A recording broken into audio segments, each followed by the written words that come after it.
నమస్కారం అండి. ఈరోజు నేను డెంగ్యూ గురించి ఒక అవగాహన అయితే తీసుకొద్దాం అనుకుంటున్నాను. ఒక చిన్న ఎక్స్‌ప్లనేషన్ అనమాట. ఏమి లేదండి. అసలు ఐజీఎం, ఐజీజీ అంటే ఏమిటి? ఐజీఎం, ఐజీజీ యొక్క యాంటీబాడీ టెస్టింగ్ పాత్ర డెంగ్యూ నిర్ధారణలో ఎంతవరకు ఉపయోగపడుతుంది? ఈ ఐజీఎం అనేది ఒక రక్త పరీక్ష అనమాట. ఇది డెంగ్యూ నిర్ధారణలో ముఖ్య పాత్ర అనేది పోషిస్తుంది. వ్యాధి యొక్క తీవ్రత ఎంతవరకు ఉన్నది అనేది ఈ టెస్ట్ ద్వారా అయితే మనం తెలుసుకోవచ్చు అనమాట. ఈ డెంగ్యూ అనేది ఒక వైరల్ ఇన్ఫెక్షన్, దోమల ద్వారా సంక్రమించే ఒక వైరల్ ఇన్ఫెక్షన్ అనమాట. ఇది ఎడెస్ అనే ఒక దోమ కుట్టడం ద్వారా, ఇది కూడా ఒక వైరస్ ఏనండి. ఇది ఎడెస్ అనే ఒక దోమ కుట్టడం ద్వారా వ్యాధి అనేది వ్యాప్తి చెందుతూ ఉంటుంది. ఈ దోమ కుట్టిన తర్వాత మనిషికి 2 నుంచి 4 వారాల వరకు బాడీలో జ్వరం అయితే ఉంటుందండి. ఇక డబ్ల్యూహెచ్ఓ ప్రకారం చూసినట్లయితే మనం ఉష్ణ దేశాలు అంటే దక్షిణ దేశాలలో ఎక్కువగా ఈ వ్యాధి అనేది వ్యాప్తి చెందుతూ ఉందన్నమాట, డెంగ్యూ వ్యాధి. అందులో మన భారతదేశం కూడా ఒకటనమాట. విస్తారంగా అంటే ఎక్కువగా వ్యాధి అనేది వ్యాప్తి చెందుతుందని డబ్ల్యూహెచ్ఓ ప్రకారం, లెక్కల ప్రకారం అయితే వాళ్ళు చెప్తున్నారన్నమాట.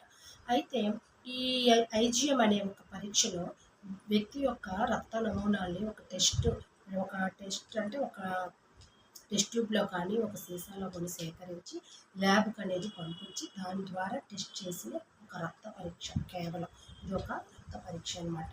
ఈ డెంగ్యూ వచ్చిన తర్వాత లక్షణాలు ఎలా ఉంటాయంటే కండరాల నొప్పి, తల నొప్పి, ఒళ్ళు నొప్పులు, తీవ్రమైన జ్వరం, రక్తస్రావం, దద్దుర్లు, బాడీ మీద దద్దుర్లు కూడా విపరీతంగా వస్తాయంట. కళ్ళు గుడ్లు వెనకాల కూడా నొప్పి అనేది ఉంటుందన్నమాట. ఈ లక్షణాలన్నీ ఉన్నాయి అంటే అది డెంగ్యూగా మనం గమనించుకొని, గ్రహించుకొని వెంటనే మనం డాక్టర్ని కన్సల్ట్ చేసి ఈ టెస్టులు అనేవి మనం చేయించుకోవాలన్నమాట. ఈ వీడియో ద్వారా డెంగ్యూ యొక్క లక్షణాలు అయితే మీరు తెలుసుకున్నారు కదండి. అసలు డెంగ్యూ రాకుండా ఉండాలంటే ఏం చేయాలంటే మన పరిసరాల్లో ఉన్న వాతావరణం పొడిగా ఉంచుకోవాలి. ఇంట్లో కానీ బయట కానీ వాతావరణం పొడిగా ఉంచుకోవాలి. నీళ్లు నిల్వ ఉంచుకోకూడదు. ఎప్పటికప్పుడు చెత్త కూడా మనం గార్బేజ్ని అవుట్ సైడ్ పెట్టేస్తూ పారేస్తూ ఉండాలన్నమాట. మనకి దగ్గు, జలుబు అనేది ఎక్కువగా రాకుండా కొంచెం ఎక్కువగా వామ్ వాటర్ తీసుకుంటూ ఇలాంటి కొన్ని ప్రికాషన్స్ అయితే మనం పాటించినట్లయితే కూడా ఇంట్లో దోమలు అనేవి చేరకుండా ఉంటాయి. ఏ దోమ కుట్టినా అనేది కాదు, ఈడెస్ అనే దోమ కుట్టడం వల్ల డెంగ్యూ వ్యాధి వస్తుంది. జిగా మరియు చికెన్ గున్యాలు కూడా ఈ వైరస్కు చెందిన దోమలేగా గుర్తించారనమాట. ఇంక ఈ వీడియోలో అయితే ఇంతే ఫ్రెండ్స్. నాకు తెలిసిన ఇన్ఫర్మేషన్ అయితే మీకు చెప్పాలనుకున్నాను.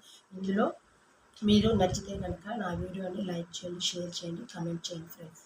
Thank you.